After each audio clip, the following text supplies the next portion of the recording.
Good morning, everyone. So I'm going to sort of dig into also related to the clinical data that we have and how we're currently using them and what studies have looked at this in clinical practice. This is my disclosures. We're going to appreciate the landscape that's contributed to the emergence of biosimilars in the U.S. market, to gain some clarity on the definition of biosimilars, to appreciate the rationale for extrapolation from indications, because that's the other piece, is that there was no formal study done in IBD before approval, so it was extrapolated from data from other indications. So that's sort of on the table as to how biosimilars can be approved, and some clinical scenarios. So this is just sort of putting into our minds why biosimilars are such an important advance in our field in terms of access, potentially. As Alan said, the savings have not been trickled down to the patients. The savings is typically at the level of the payer, to be quite honest with you. And there was even some reports that some of the biosimilars may have costed more out of pocket for patients. So this is sort of on the table as a discussion point. I was at both AdComs for both the infliximab biosimilar and the adalimumab biosimilar, and there was a lot of discussion by the people on the voting committee saying that this must be good for patients. This was sort of as everyone was voting, this was what was going around the table, is that they voted yes, obviously, for approval, but it was really, it struck me how much people were saying that this must benefit patients. And we need more data to know whether or not this has changed access. So just as a reminder about the cost, about 1% of prescriptions and 28% of drug spending is accounted for by biologics. So that's a lot of the cost attributed to drug spending. Biologics cost an estimated $1.2 billion to develop.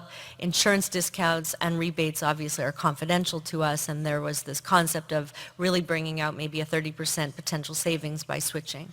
So this is just giving you an idea about why this is such an important move with regards to cost and access. So really, when you think about it, the question is, who will benefit from this 20 to 30% cost savings? Because I think we need to actually ask that. If the total biologic market continues to expand, there may not be an overall cost savings on a national basis. Third-party payers, including government payers, definitely will benefit. Not so sure about the individual patient, as I noted. And like I said, that it may actually increase. So these are things we actually need to start thinking about and talking about into whether or not the purpose of prescribing biologics have resulted definitely in the cost savings for the right people. Just to summarize a little bit more on what Alan was talking about, that how they make decisions on approval or how they make decisions on looking at the totality of evidence, it's sort of first a composite of in vitro studies, then moving to in vivo, and then looking at the pharmacology, for example, immunogenicity, but in our space it really looked at in other indications, and most of the clinical data came after, obviously, approval in IBD. However, Hungary, I would say, is one of the countries that first told us or introduced the concept that they had changed over all of their infliximab use over to the biosimilar. So we got a lot of the IBD exposure through the European early adopters, and particularly Peter Lakatos in Hungary was one of the first to actually show us, mainly at DDW, by the way. It's where we started to trickle in some of the clinical evidence. So when we look at what is the totality of the clinical evidence, there's been meta-analyses that have sort of put together all of the data, looking at both 8 phase 1 trials, 5 phase 3, and then you have to bring in your observational studies. And one of the things for sure to remember is that pharmacokinetics have to be within a certain range, and they noted that the PK is around 80 to 125% equivalence margin. There hadn't seen any consistent adverse events that stuck out in a biosimilar versus an originator, and I don't think anyone in this room who's used a biosimilar could say that the adverse event profile has been any different than their experience when using the originator. And just the preliminary data, which was a 2016, said that it supports biosimilarity, and interestingly, the original studies did talk about interchangeability, but as Alan showed, the FDA has not granted the status of interchangeability. When you look more at some of these meta-analysis, another meta-analysis as they were coming out was again trying to tell us that from a safety and efficacy perspective, there does not appear to be a difference, or they are similar, as their name alludes to, in terms of efficacy and safety. And then probably one of the bigger studies that gained the most sort of press around the story of biosimilars was the Norwich study done in Norway, where they were adopting flat-out biosimilars.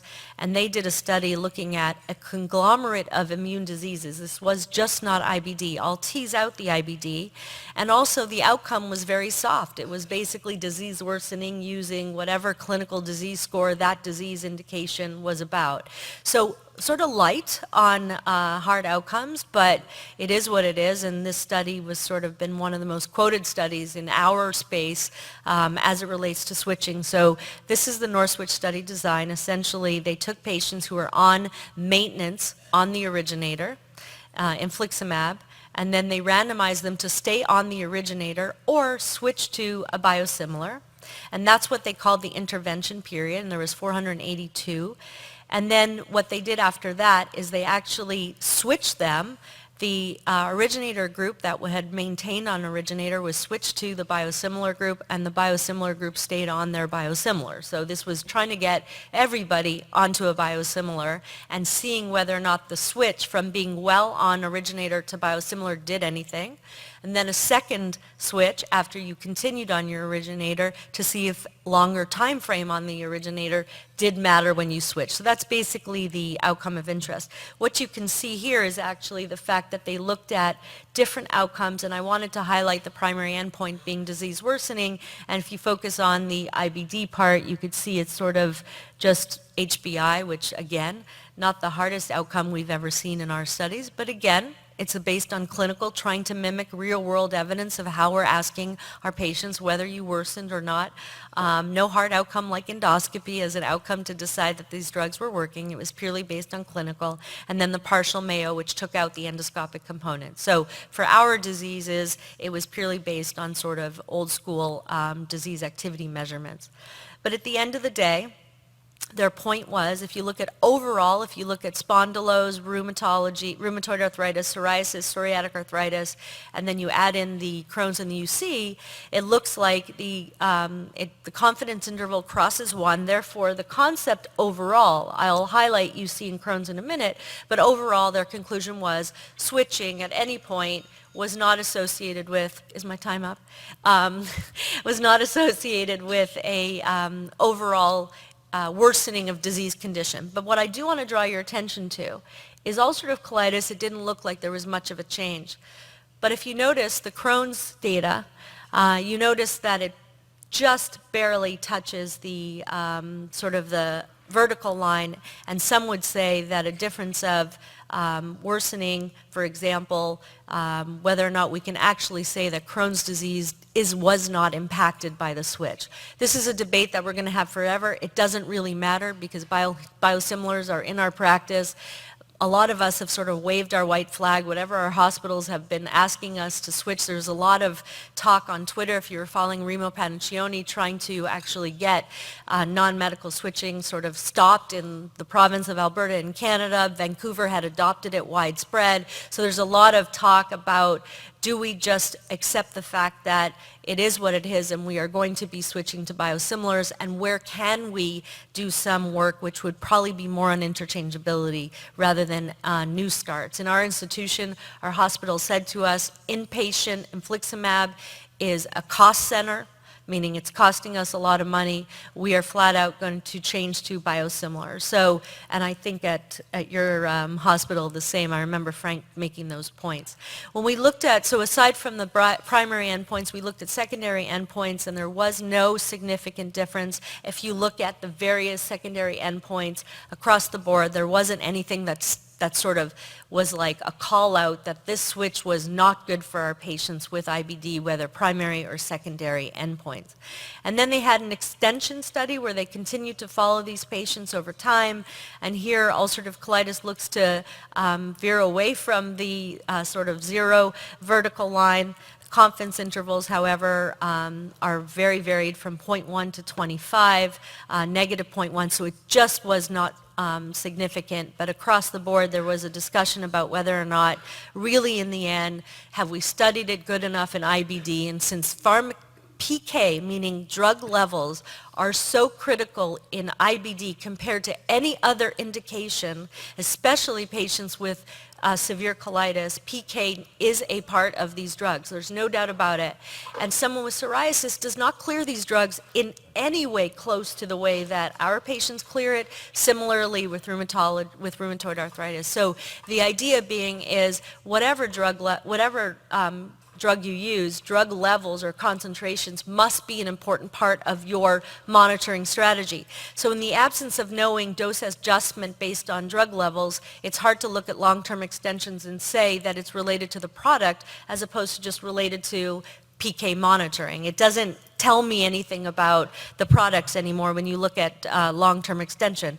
It would apply whether or not we continued the originator and just didn't check drug concentrations ever. It would be the exact same thing. You would get patients that don't do as well over time. From a side effect profile, there was no difference really in terms of there was no emergent side effects that we should walk out of here thinking, gosh, I really think there's a difference between the biosimilars and the originator as it comes to adverse events. So I'm going to bring out some DDW stuff because this is important, that DDW, there was a few sort of real-world evidence where they're checking prospectively patients then looking at the pharmacokinetics after switching from biosimilar to originator. And again, if you look at the conclusion from this study, there was no real difference in rates of clinical remission or drug levels and antibodies at different time points, and 4 infusion reactions occurred up to week 24. So their point is when we switch, PK didn't change, and again, it's the same thing, is that if you get an anti-drug antibody to one originator or similar, please don't switch to another originator or so, don't switch to the same class or the same type of drug. Antibodies are antibodies. They are antibodies to the chimeric portion predominantly, and therefore we need to move on. It's not realistic to say, oh my goodness, I got an anti-drug antibody to a biosimilar, I'm going to use originator because I'm going to get rid of those antibodies. No difference. Think of the drugs as very similar from a PK perspective. So possible clinical scenarios, what we've done is that when it comes to new starts, at least as I noted in Mount Sinai right now on the inpatient, new starts, it's really if whatever the hospital is providing that day. And what's interesting and what does come into play, which I'd like you guys to comment on, is in the New York area, there are a few payers like United and Aetna that essentially do not allow biosimilar use on the outpatient side. So we made a point to our inpatient pharmacy that for those two payers, they have to get originator because we do not have the resources to start appealing denials for biosimilar for those payers when they get out of the hospital. So this is a very important statement that I just said, is you need to know if that your hospital is prescribing and telling you need a biosimilar and they have a payer that will not approve a biosimilar without appealing, you need to allow your inpatient pharmacies to allow you to use the originator. This is a very big deal that happened at Sinai. This occupied our NP's days for days, trying to overcome appeals and playing the payer game, which is do you or do you not on the outpatient accept a biosimilar. So that was a very important lesson that we learned. So we actually put it in our EPIC order sheet that if you have these two payers, you must prescribe the originator. And our inpatient team had agreed because they understand that you don't have the resources to appeal every denial. It's impossible. So keep that in mind. Prescribers elect to switch to another biologic and a primary non-responder. In theory, I would say you want to go outside of this drug class or in a stabilized responder, you can either maintain or you can elect to switch. And in patients with loss of response, if attributed to high doses of anti-drug antibodies, as I noted, please move on. So it's interesting, based on a 2015 survey, there is an opportunity exists for patient education. I think that's the other thing that we must be responsible for as clinicians who are using it. There's a lot of chatter about, especially on social media, about whether these drugs are less effective or not. It's about us to educate our patients that they get all nervous. Like when I have patients who are going to London, for example, for studying abroad, in the public system, it's all biosimilar. So if I was sending a patient of mine to a friend in London for a semester, they were on originator, they were nervous that they were getting the biosimilar. Again, this is about us educating our patients that so far there's no evidence that the switch is harmful to our patients. And so we do feel that patients also feel that they need to be better informed. So I guess the question is, when you look at all of these, it's very confusing. So imagine to us, the pharmacy, the health system, the patient, what is a switch, what is a reverse switch, what is a cross switch? These are all terms that we're sort of throwing out there. It's very confusing, so please remember to explain to your patients what we do know, where the data does provide support, that we're able to switch. And the question on interchangeability, whether we like it or not, I think is going to be on the table quite often for us, especially when adalimumab biosimilars come out. As Alan showed you, there's many of them. So practical consideration, just as a reminder, biosimilars are not generics. The FDA allows for extrapolation indication, and available data suggests that biosimilars to anti-TNF will behave similarly to the reference or the originator. Dosing is the same as a reference drug. The labels are the same. Drug assays for reference products, just so you know, work the same as the originator and biosimilar. Remember that antidrug antibodies to reference will cross-react to the biosimilars and vice versa, as I noted, and pre-auth and re-auth are expected to be the same for these agents. So thank you so much.